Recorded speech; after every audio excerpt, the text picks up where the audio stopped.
Ma'am, మన Harshi group of క్లినిక్లో మనకి ఎలాంటి ట్రీట్మెంట్స్ ఉన్నాయి? స్కిన్ అని చెప్పారు, హెయిర్ అని చెప్పారు, కాస్మెటిక్ అన్నారు. సో మనకి ఏ ట్రీట్మెంట్స్ ఉన్నాయి? దానివల్ల ఏదైనా సైడ్ ఎఫెక్ట్స్ ఉన్నాయా?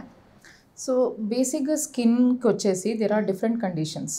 మనకి కొంతమందికి యాక్నే ఇష్యూతో వస్తారు, కొంతమంది పిగ్మెంటేషన్ ఇష్యూతో వస్తారు, కొంతమందికి ఆటో ఇమ్యూన్ కండిషన్స్ ఉంటాయి like psoriasis, vitiligo, atopic dermatitis.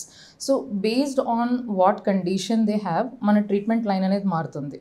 So ఇప్పుడు ఒకవేళ మనకి యాక్నే ట్రీట్మెంట్ తోటి వచ్చారనుకోండి, విల్ బి డూయింగ్ కొంతమందికి మెడిసిన్స్తోనే సరిపోతుంది, కొంతమందికి మెడిసిన్స్తో పాటు కెమికల్ పీల్స్ ట్రీట్మెంట్ ఇస్తాము, కొంతమందికి లేజర్ ట్రీట్మెంట్ ఇస్తాము.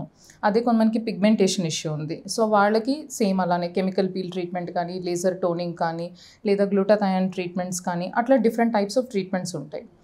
ఒకవేళ ఆటో ఇమ్యూన్ కండిషన్స్ తోటి వచ్చారనుకోండి, like medical conditions like psoriasis కానీ, విట్లిగో కానీ, దానికి డిపెండింగ్ అపాన్ వాళ్ళ సివియరిటీ బట్టి మనం మెడిసిన్స్ తోటి సైమల్టేనియస్గా ఫోటోథెరపీ ట్రీట్మెంట్ కానీ, ఎగ్జామర్ లేజర్ థెరపీ కానీ, అలా డిఫరెంట్ టైప్స్ ఆఫ్ ట్రీట్మెంట్స్ ఉంటాయి. కొన్ని కేసెస్లో అయితే డర్మటో సర్జరీస్ కూడా చేస్తాం.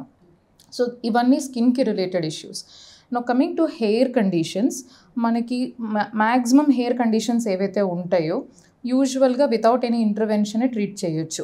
వాళ్ళకి ఏదైనా న్యూట్రిషనల్ డెఫిషియన్సీస్ ఉన్నాయి, లేదా ఏదైనా హార్మోనల్ ప్రాబ్లం ఉంది అని అంటే వాళ్ళకి బేస్డ్ ఆన్ దట్ మనం మెడికేషన్ సజెస్ట్ చేస్తాము. ఒక 2 to 3 monthsలో majority of the hair conditions treat అయిపోతాయి.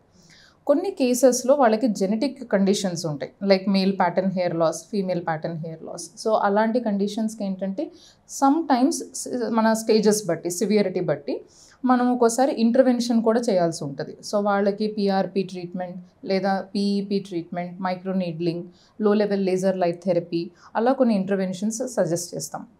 ఇన్ కేస్ లాస్ట్ స్టేజెస్లో వాళ్ళు ఒకవేళ వస్తే వాళ్ళకి హెయిర్ ట్రాన్స్ప్లాంటేషన్ కూడా చేస్తాం. కమింగ్ టు కాస్మెటిక్ ప్రొసీజర్స్, ఇది ఒక గ్రే జోన్. అంటే మనకి స్కిన్ అండ్ హెయిర్ కండిషన్స్ ఇప్పుడు యాక్నేనే ఉంది, దాన్ని మనం ఒక మెడికల్ కండిషన్ అని అనొచ్చు, కాస్మెటిక్ కండిషన్ అని కూడా అనొచ్చు. సో కాస్మెటిక్ కండిషన్స్లో ఏంటంటే it's not just about beautifying a person, but it is also treating what exactly is causing the problem అనేది. సో మనం వాళ్ళకున్న ఏదైతే ప్రాబ్లమ్స్ ఉన్నాయో which is causing damage to the skin, దాన్ని అడ్రస్ చేస్తూ ఫర్దర్గా బ్యూటిఫై చేసేదాన్ని కాస్మెటిక్ ప్రొసీజర్స్ అంటాం. సో ఆ కాస్మెటిక్ ప్రొసీజర్స్లో యాంటీ ఏజింగ్ ప్రొసీజర్స్ ఉంటాయి. ఆల్రెడీ కొంచెం ఫెయిర్ స్కిన్ ఉన్నవాళ్ళు ఇంకా మాకు ఫెయిర్నెస్ కావాలి అని అడుగుతారు. సో అలా వాళ్ళు హైడ్రాఫేషియల్ లేదా లేజర్ టోనింగ్ ప్రొసీజర్స్కి వస్తారు. కొంతమందికి డీహైడ్రేటెడ్ స్కిన్ అపియరెన్స్ అనిపిస్తుంది, సో వాళ్ళ స్కిన్ బూస్టర్ ఇంజెక్షన్స్ రికమెండ్ చేస్తారు.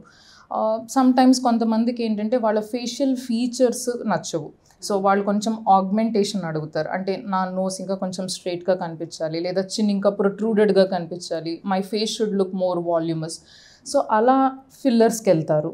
లేదా అండర్ ఐ చాలా డీప్గా ఉంది, it's not looking good, so అప్పుడు కూడా ఒక్కోసారి మేము ఫిల్లర్స్ సజెస్ట్ చేస్తాం.